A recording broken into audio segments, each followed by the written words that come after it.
Hi everyone, I'm Cheryl Butler, and you're listening to the Mighty Mommy's Quick and Dirty Tips podcast, which will help make your life as a parent a little bit easier and a lot more fun. Welcome! Today's episode is number 397, 5 Reasons Why Spanking Doesn't Work, a controversial topic that Mighty Mommy would like to weigh in on. One of the most frequently asked questions I receive each month is how to effectively discipline a child.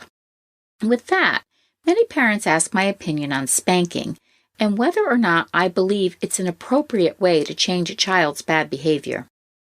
Spanking, the act of striking a child's buttocks with an open hand, is a form of corporal punishment, a catch-all term that includes hitting with a belt, paddling with an object such as a stick or a large wooden spoon, and slapping with an open hand.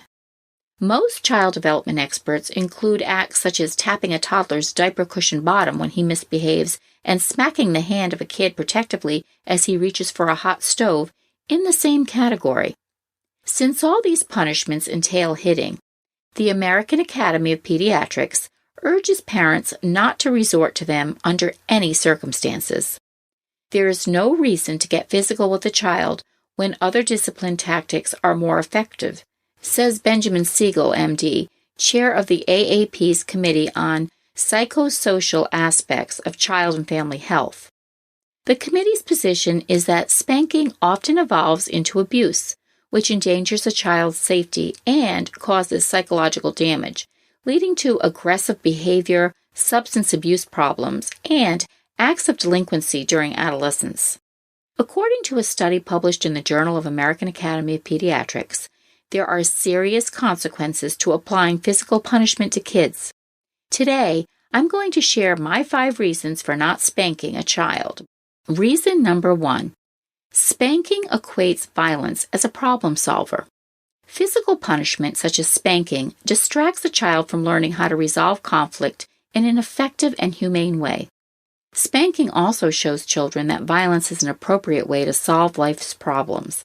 And in this day and age, with so much focus on bullying, physically harming your child can be perceived as a form of bullying, sending the message to your child that this is an effective way to get others to do things your way.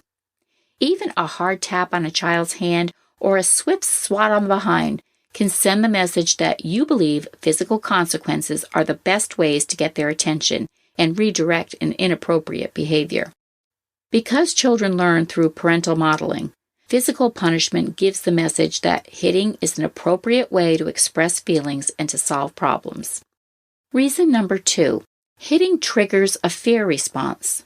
The work of Dr. Bruce Lipton has shown us that it is biologically impossible to learn and implement higher-order thinking when we're fearful. Spanking actually makes kids perform worse in school. The fear response triggers the fight-or-flight instinct, and adrenaline and cortisol flood our bloodstream and our brains. Showing love, however, he says, actually love becomes physiological. The sensation of love releases all the chemicals that provide for the growth and maintenance and health of the body. So the matter of being in love keeps us in a chemical environment that supports our vitality and our growth. Love becomes biochemistry. And the biochemistry of love is the most health-promoting, growth-promoting chemistry that you can have and share with your child. Reason number 3. Hitting children teaches them to become hitters. Extensive research data is now available to support a direct correlation between corporal punishment in childhood and aggressive or violent behavior in the teenage and adult years. Well-known pediatrician Dr. William Sears believes that spanking demonstrates it's all right for people to hit others, and especially for big people to hit little people, and for stronger people to hit weaker people. Children learn that when you have a problem, you solve it with a good swat. A child whose behavior is controlled by spanking is likely to carry on this mode of interaction into other relationships with siblings and peers, and eventually a spouse and offspring. Thus, it is the responsibility of parents to set an example of empathy and control no matter how upset you might be with your child's actions. Reason number 4.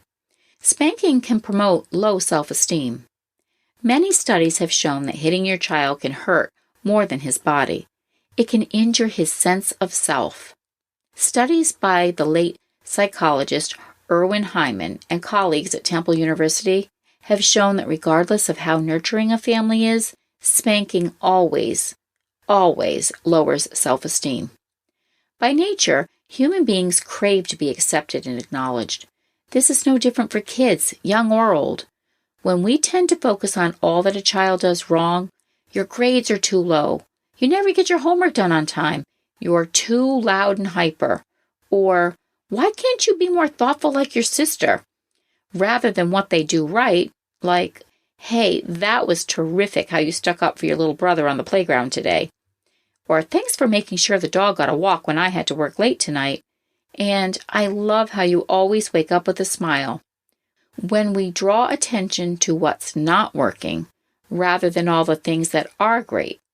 So rather than physically lashing out at your child, tweaking the focus to what is positive rather than what is negative can actually boost a child's self-esteem. Reason number 5. Spanking can really damage your parent-child relationship. According to Michael Popkin, Ph.D., spanking can damage your relationship with your child. In his article, 8 Good Reasons Not to Spank, he notes that even if you only spank a child one time, she may remember it the rest of her life and never feels as safe around you. When you spank often, you create a climate of hurt and revenge that undermines much of the good in the relationship. You may be able to overcome this, but why take the chance when there are better methods available? How do you handle spanking in your home?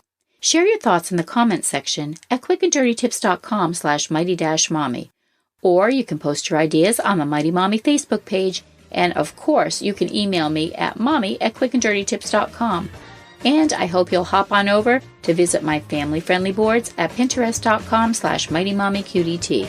Be sure to sign up for the upcoming Mighty Mommy newsletter, which will be chock full of practical advice to make your parenting life easier and more enjoyable. Enjoy your family time. Thanks for listening. And until next time, happy parenting.